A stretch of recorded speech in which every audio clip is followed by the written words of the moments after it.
And Bethany Dawson, the London Playbook Diary reporter at Politico. I was just saying, weren't we, in the break? Very lovely mix of pink going on here. We would love to say that we coordinated before, but it was just a fate. Let's pretend we were very organised this morning. We're organised 4 this o'clock in Sunday. the morning, coordinated Sorted out. outfits. Yeah. I love it. Right, ladies, let's kick off with The Observer, if we may. Britons among hardest hit by the COVID fallout 5 years on. Of course, today is that huge day of remembrance, 5 years on from the pandemic. But here we are, data from The Observer indicating that people here in the UK were hardest hit. Yes, The Observer's brought together a number of different figures and factors to give an overall picture of where the UK is 5 years down the line. And they're talking about how badly affected people are with regards to mental health, how young people are affected with regards to education, and then also unemployment. And I think these are issues that we've known about, but it's quite interesting to see them woven together because it feels like we moved on quite quickly from the pandemic and there was a lack of reflection about the impact of that and investment. And issues like life expectancy, UK life expectancy has now gone backwards. It's worse now than Spain, Australia and Italy. So just a very stark picture laid out by The Observer. Yeah, I mean, what it is stating is the UK spent more money on, say, like the furlough scheme to protect people who couldn't work at that time. But in terms of how people felt and the lasting impacts, that's still being reflected on, really, investigated, particularly the early years.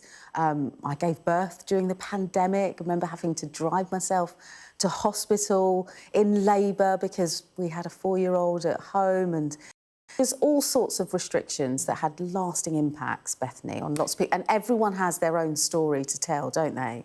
I think this really highlights the lack of preparedness, which is something that has been repeatedly criticised post-pandemic and indeed during the pandemic.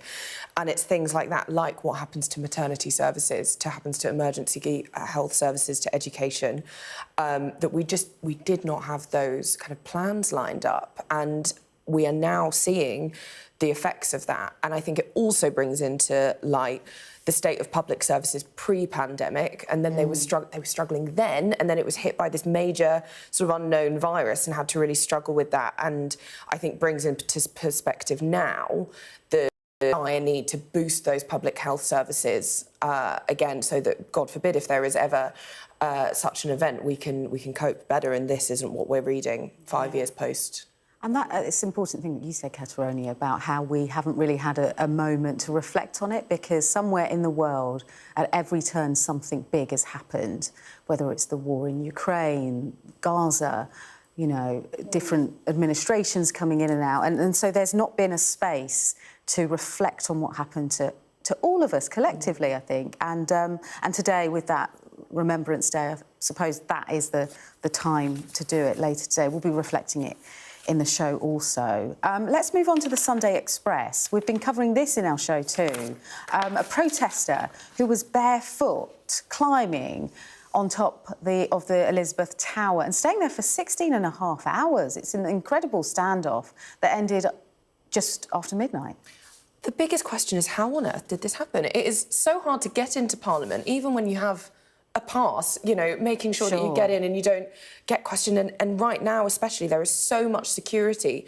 How on earth this happened is going to be a question that is, you know, I'm sure going to be asked for the coming weeks. There's going to be investigations into what on earth happened, who this person was. And this was the moment, wasn't it, that this was just after midnight, the cherry picker there, and you know, it reached Sunday morning, I suppose. And that was him done. He's been arrested. There will be an investigation to follow. But you raise important questions, Bethany, about security. I mean, we've had as well, this keeps coming up. In recent years, we've had 2 MPs killed. During the general election, lives were threatened. You speak to MPs and they often talk about the abuse that they're facing, that's in their inbox, that they have on the doorstep.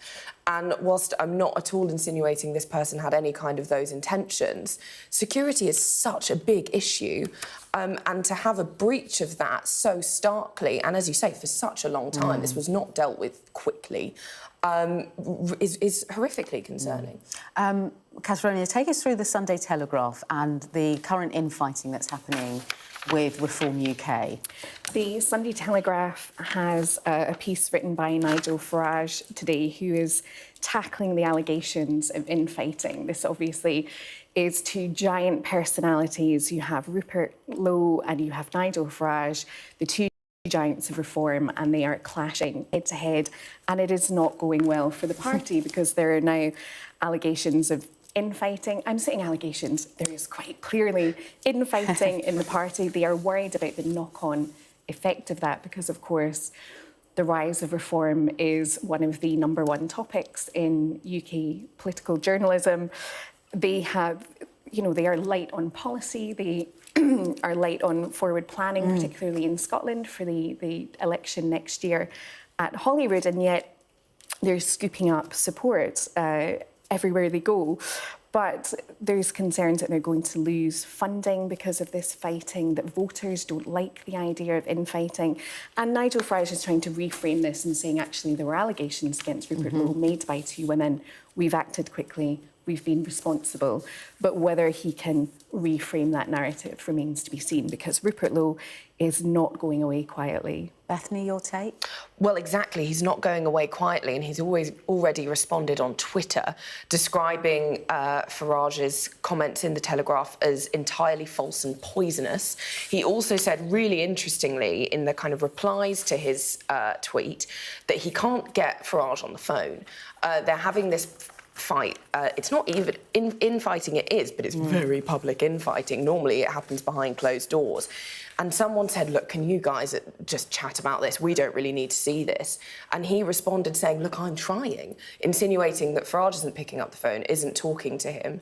And Farage is exactly right when he said that the Conservatives represented how the public feel about infighting. They do not like it.